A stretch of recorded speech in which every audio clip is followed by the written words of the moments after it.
السلام عليكم ورحمة الله وبركاته. الشمار كفونا وردفتو تفكا بجمتو تسني موتي جرجرت نجا كيسن الحمد لله عن قالت ربي نجا كوتي وردفتو تفيكا بجمتو تكي يا هارا جيتشو دا سابرايزي ممال جرا مزا ودو هاران اسني كبدي دفي جيتشو دا oduu kunillee maalidha yoo naan jettan jechuudha. Karuma oduu kiyyaatiin isin dabarsi jechuudha. Qaxxituma hara jechuudha gammachuu addaatiin qaba. Wallahi jechuudha namni baay'een qaaxarraa haasa'a jechuudha. Ani garuu naasofne jechuudha. Maaliifi bakka haga bakka ga'utti jechuudha nan dubbisnee ture. Haasa'ullee hin barbaanne ture jechuudha. Hara garuu gammachuu ajaa'ibaatiin qaba jechuudha. Yoonni maanyaa jechuudha akkuma beektanii balaan karaa tokkokkii kanaatiin as dhufu wallahi jechuudha. Tokkokkiin kun nama guddaallee nama xiqqaa gooti jechuudha. Nama kibirii qabullee jechuudha. Kibirii irraa fuuti jechuudha. Ani hin beeku namni yoo tokkokkii kana geellee kan duraan nagaa qabullee hin maaraata. Rabbiin haa laaffisu malee. Naa baay'ee nama dhibaa jechuudha. Obboyooniin jechuudha. Tultullaa namaan jedha. Tultullichi isatu tultullaadha jechuudha. Innaa jechuudha waagaa isaa itti argisiisanii jechuudha. Ankaawwanni isaa jechuudha fooloo miliyoona qabu jechuudha. Miliyoona jechuun waan xiqqishoo isinitti fakkaatina. Miliyoona qabu jechuudha. Akkasitti waagaa irraa galchanii jechuudha. Harka duwwaatti isa deebisanii jechuudha. Ankaawwantiin isaa irraa gubatee jira jechuudha. Gubatee jira dasna jedhe jechuudha. Hara ganama yoo dhaga'u ganama kanaan hin dhaga'e jechuudha. Ankaawwantiin isaa jechuudha harka gubatee jira. Baga gammaddanii jechuudha. Nama jechuudha waa'ee amantii namaa haasa'u wallahi jechuudha. Hunduma isaaniitu osoo akkas godhanii bareedudha jechuudha. Waa'ee amantii osoo hin beekin haasa'uun barbaachisaa miti jechuudha. Dura baratuu qabdaa jechuudha. Waa'ee amantii tokko haasa'uudhaan duratti baratuu si barbaachisa. Baratuu dura jechuudha. Osoo hin baratin waa'ee amantaa namaa haasa'uu hin danda'amu jechuudha. Obboyooniin kun jechuudha amantii beentee arrabsaa ture jechuudha. Amantii ortodoksii arrabsaa ture jechuudha. Garuu jechuudha namni waasa godhe hin jiru jechuudha. Akkasumas eetaadhallee as tarkaanfatee jechuudha. Waagaa isaa itti kennan waagaa isaa jechuudha. Nama amantii namaa waa'ee amantii namaa jechuudha osoo hin beekin beekanii yoo haasaa rakkin hin jiru bara. Beektee waan jiru tokko yoo haasofte rakkin hin jiru. Garuu osoo hin beekin nama waa'ee amantii namaatirraa haasa'u hunduma isaaniitu jechuudha osoo akkana godhanii walii galanii disna jedhaanaa jechuudha. Maaliif abbaa waan barbaadetti amanuu mirga qaba.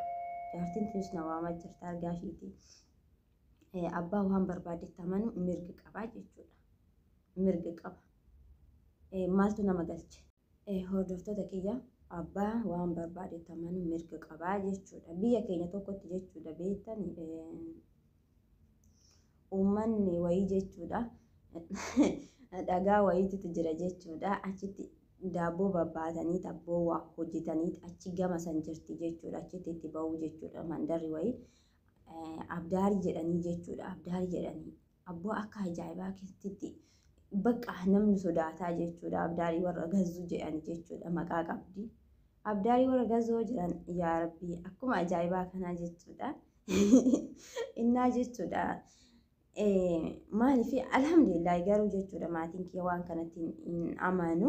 Alhamdulillah maaliif maatiin keenya beente jechuudha. Waan akkanaa kana bakka ni jiru hin beekani jechuudha. Innaa kanaafuu jechuudha hordoftoota fi kabajamtoota kiyya namummaa isuma sanittuyyuu nama bulusan nama isaan tuqe hin jiru jechuudha. Namni wal kabajee wajjin hin jiraata jechuudha gizee biyya keenya san. Ani maalumatu nama guban jedha sooshaal miidiyaa kanarra yoo as bahan. Maalumatu nama gubame? Mee maalumatu nama guba? Namni amantii hin qabne iyyuu hin jiraa jechuudha. Namni amantii hin qabne iyyuu hanja isaati mirga isaati waan barbaadetti buluu mirga qabaa jechuudha. Maaltu nama gahe? Ati haga dandeessi tokko barsiisi. Saniin ala abbaan fedhe haa bara abbaan fedhe haa dhiisu. Maaltu si dhibu? Kalaas dhiisi. Maal goota waa'ee amantii namaa haasofta? Karaa tokkokkii kanaan abboo xiyyiitii akkamiititu as tokko hayyuu xiyyiitii jechuudha qiyaamaa a'uuzi billaahi wallahi qiyaamaa guyyaa buutullee jechuudha karuma tokkokkii kanaatiin dhufana. Gaafa qiyaamaa buutullee karuma tokkokkii kanaan as bu'aa anatti fakkaataan wallahi hin beeku. A'uuzi billaahi sooshaal miidiyaa kana osoo nurraayyuu balleessanii bareedan osoo nurraa badee bakka dadhabnee jira waan ta'eef wallahi osoo nurraa balleessanii. Maal abboo achumaan balaan as buutii achumaan balaan as buutii maa inni kun silaa uummanni guddaan xiqqaate uummanni guddaa waa beeka jedhan jechuudha waan addaa haasaa jechuudha achi keessatti wallaahi baay'ee nama jibbisiisaa jechuudha wanta akka tokkotti na jibbisiise hin jiraan addunyaa kanarra maal abboo duraan feesbuuka jira maali wanta kanaa kanarratti hin argine jechuudha walirree arrabsan waan fedhillee jiran akka tokkotti kanatti kan maraateen jiru jechuudha. Naa kanaafuyyuu wallaahi baay'ee nama jibbisiisa. Rabbiinis naa gargaaru warra achi keessa jirtan. Anis garuu achuma keessa hin jira. Hayi maal godharree wallaahi wanti dhufee wanti biyya waliin dhufee homaa gochuu hin danda'amne waan ta'eef rabbi irraa sin haa eegu. Rabbi irraa hunda keenya iyyuu haa eegu wallaahi baay'ee nama jibbisiisa waan ta'eef. Akkasiin isiniin jedha hordoftoota kiyya jechuudha walitti deebine viidiyoo addaan kutee tanaan deebi'e jechuudha mana ormaati waan ta'eef irraa nawaa manni isiniin jedha hordoftoota kiyya akkasitti jechuudha ka obbo Yoonii akkasitti jechuudha duwwaatti galchanii jechuudha ammallee jechuudha uummanni keenya hunduu jechuudha warrooti jechuudha amantii namaa dhufee arrabsu jechuudha. Hunduma isaanii amantii kamiyyuu haa ta'u akkuma isiniin jedhe san abdaalii sanillee haa ta'u jechuudha isaaniif waaqa bakka itti amanan nuuf ta'a jennaan itti amanan isaan jechuudha kanaafuu nama waa'ee amantii namaa beekumsa yoo haasaan rakkin hin jiru geeruu osoo hin beekin jechuudha arrabaan maalidhaan warra dubbatu kana irratti gubsiisuudha jechuudha walii galanii jechuudha. Walii galan malee alaan galanii jedha Oromoo yoo mamaaku jechuudha. Walii galanii warra amantii namaa jeequu barnoota takka malee waan hin jirre tokko fidee jechuudha. Waan hin jirre tokko fidanii jechuudha amantii tokkorra godhanii haasa'an akkasitti jechuudha hojiin isaanii harkaa tabalaasha'uu qabaa jechuudha. Maaliif namni jechuudha amantii ofii lubbuu ofii caalatti jaalataa jechuudha. Amantii ofii lubbuu ofii caalatti jaalataa jechuudha. Kanaafuyyuu amantii namaa tuquun sirrii miti. Amantii namaa wallaahi jechuudha baay'ee ulfaata. Uummanni keenya kun hin beeku malee waan isaa nama dhibanillee hin garu jechuudha. Nama gaariidhaati jettee ilaaltu yoo achi as bahu jechuudha waanuma ajaa'ibaa si barsiisaa jechuudha.